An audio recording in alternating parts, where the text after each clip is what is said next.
எல்லாருக்கும் வணக்கம். அரசன் தமிழர் சிலம்ப பயிற்சி பள்ளியிலிருந்து திருமலை சக்தி.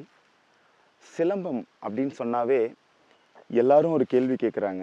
நீங்கள் எந்த முறையை சார்ந்தவங்க அப்படின்னு சொல்லி ஒரு கேள்வி கேட்குறாங்க. அதை பற்றின ஒரு சின்ன விளக்கம் கொடுக்கலாம் அப்படின்னு தான் இந்த காணொளி. ஆதி காலத்தில் மனிதன் குகைகளில் வாழ்ந்த போது விலங்குகளிடமிருந்து பூச்சிகளிடமிருந்து தன்னை பாதுகாக்கிறதுக்காக ஏதாவது மரக்கலையை உடச்சி சுற்றி இருக்கணும். இதுதான் சிலம்பத்தின் அடிப்படையாக அமைஞ்சிருக்கணும். ஸோ அங்கேருந்து தமிழ்நாட்டில் 5 வகையான நிலங்கள் சொல்லுவோம் இல்லையா? குறிஞ்சி, மருதம், முல்லை, நெய்தல், பாலை அப்படின்னு சொல்லி 5 வகையான நிலங்களுக்கும் ஐவகையான விளையாட்டுகள் இருக்குது. அப்போது பெரும் பகுதியாக இருந்தப்போ இது ஐவகையான விளையாட்டாகவும், அதுக்கப்புறம் கருநாடன் வரிசைன்னு ஒரு வரிசை இருக்குது. தன்னுடைய இடத்துக்கு ஏற்ற மாதிரியும் இந்த வரிசைகள் பிரிஞ்சிருக்கு.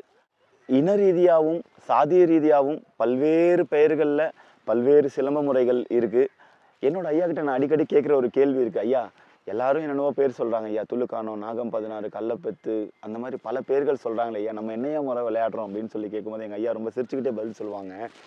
இல்லைப்பா, சிலம்பம் விளையாடுறோம் அப்படிம்பாங்க.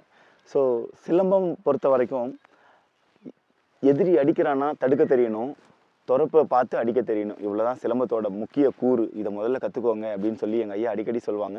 இதை பற்றின விளக்கங்கள் வேணும்னா மீண்டும் கீழே இருக்கிற எண்ணுக்கு தொடர்பு கொள்ளுங்கள். இது மாதிரி கதம்ப வரிசை, குறவஞ்சி வரிசை, கள்ளப்பத்து வரிசை, கர்நாடக வரிசை, நாகம் 16 வரிசை, பனையேறி மல்லு, கொம்பேரி மூக்கன், இந்த மாதிரி பல விளையாட்டு முறைகள் இருக்குது. ஒவ்வொரு முறையை பற்றின விளக்கங்களையும் அதோட வரிசை முறைகள் உட்பிரிவுகளையும் தொடர்ந்து வர காணொளிகளில் நம்ம பார்க்கலாம். நன்றி, வணக்கம்.